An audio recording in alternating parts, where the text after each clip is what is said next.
How to choose a travel adapter. The shape of electrical outlets varies throughout the world, which means that you may need to buy an adapter that will fit another country's outlet in order to use your favorite devices abroad.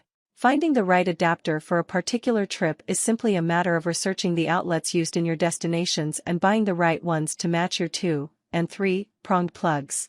However, since voltage also varies by country, it's important to then check if you'll need a converter as well for any of your devices. But with some careful planning ahead of time, you can minimize the need for both. Method 1: Researching adapters. 1. Count the prongs to your device's plugs. Before you start looking for adapters, determine exactly which devices you'll be bringing along on your trip.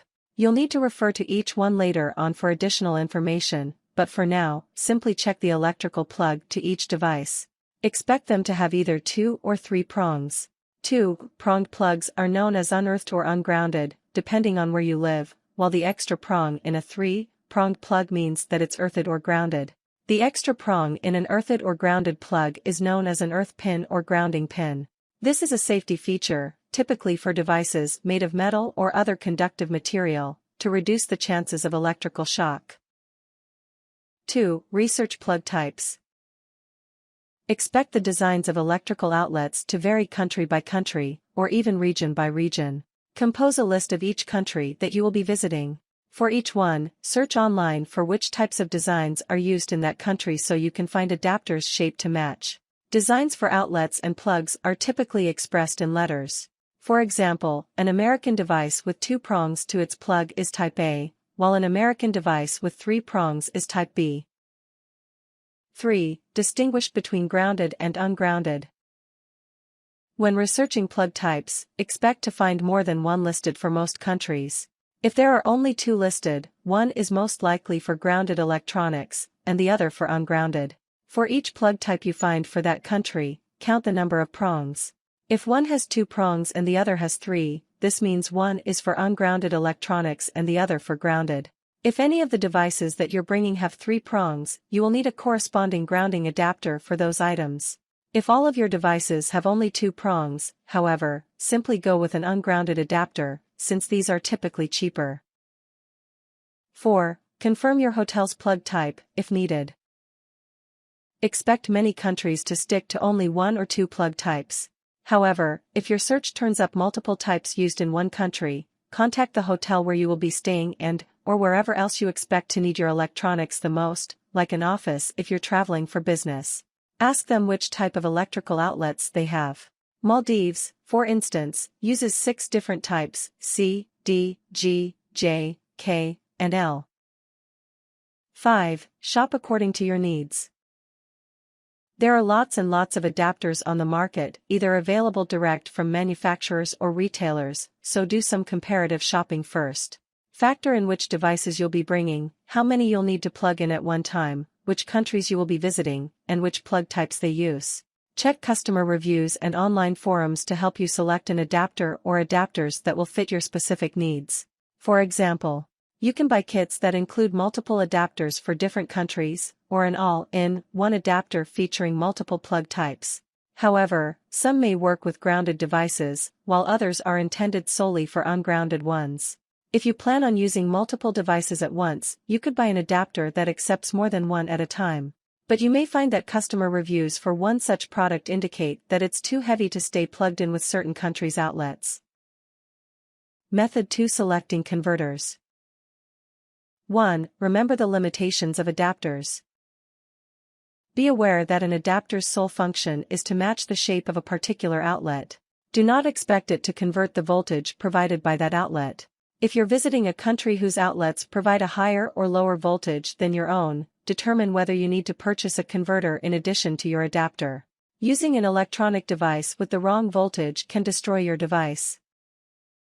2. Research your destination's voltage. For each country that you're visiting, check the amount of voltage that their outlets provide. Expect most countries to use between 220 and 240 volts, while others use between 100 and 125. Compare that with your own country's standard voltage. If they're the same, you don't need a converter, but if they differ, anticipate having to possibly buy one. As with plug types, the amount of voltage used in some countries may vary.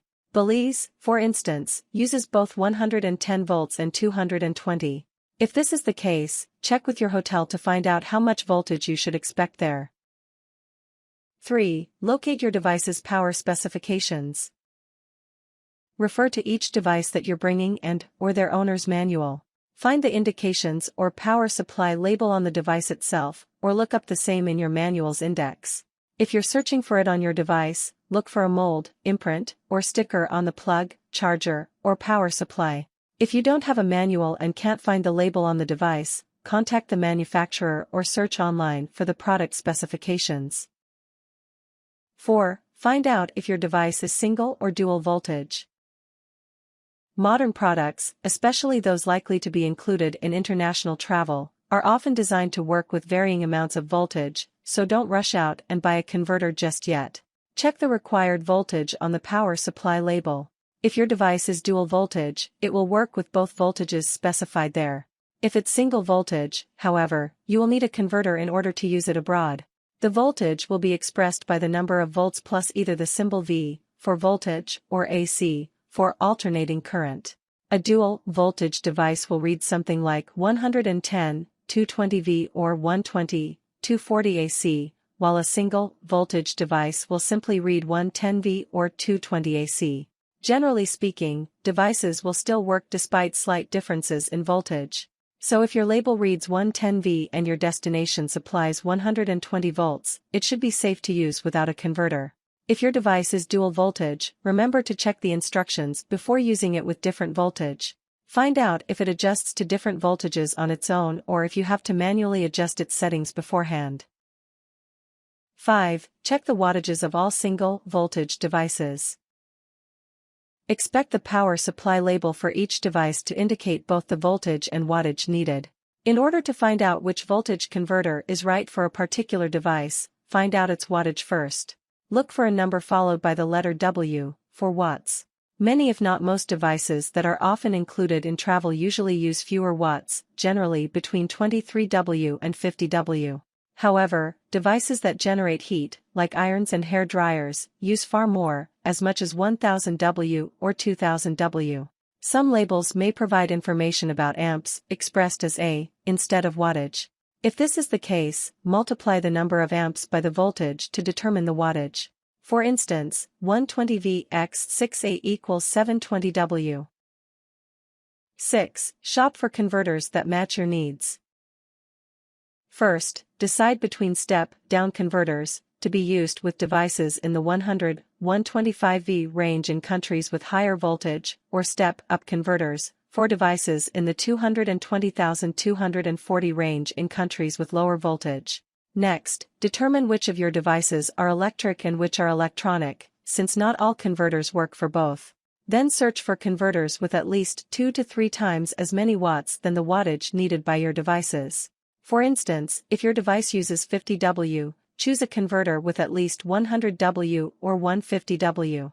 This may seem like more wattage than necessary, but many devices use more wattage than indicated when they are first turned on and power up before they settle down into normal mode. It's better to have more watts than needed than fewer, so always err on the side of caution if possible and go with one that has 3 times as many watts than needed. Electric devices have mechanical motors or heating elements, such as a hair dryer, while electronics operate by chips and circuits, like a smartphone. Method 3: Making life easier by planning ahead. 1. Find out what your hotel provides. Expect many hotels to be long accustomed to meeting international travelers' needs. Before you start shopping for adapters and converters, call ahead and ask what accommodations are already available where you'll be staying. For example, they may offer upon request electric devices like hair dryers and irons, adapters or converters, designated outlets providing the required voltage for your single voltage devices. 2. Try to eliminate the need for converters. Expect converters to be bigger and more expensive than adapters. If possible, leave any devices that are single voltage at home. Save yourself some money while freeing up more luggage space at the same time. Consider how long you'll be abroad, and if you really need a particular device for all that time. For example, If you intend on bringing your single-voltage laptop as well as your dual-voltage smartphone or tablet, consider leaving the laptop behind. Ask yourself what you intend to do with it while abroad, and if you could do the same with your phone or tablet. 3. Be selective when packing. Whether you're going to one destination or many, reduce the number of adapters that you'll need by being picky with what you bring.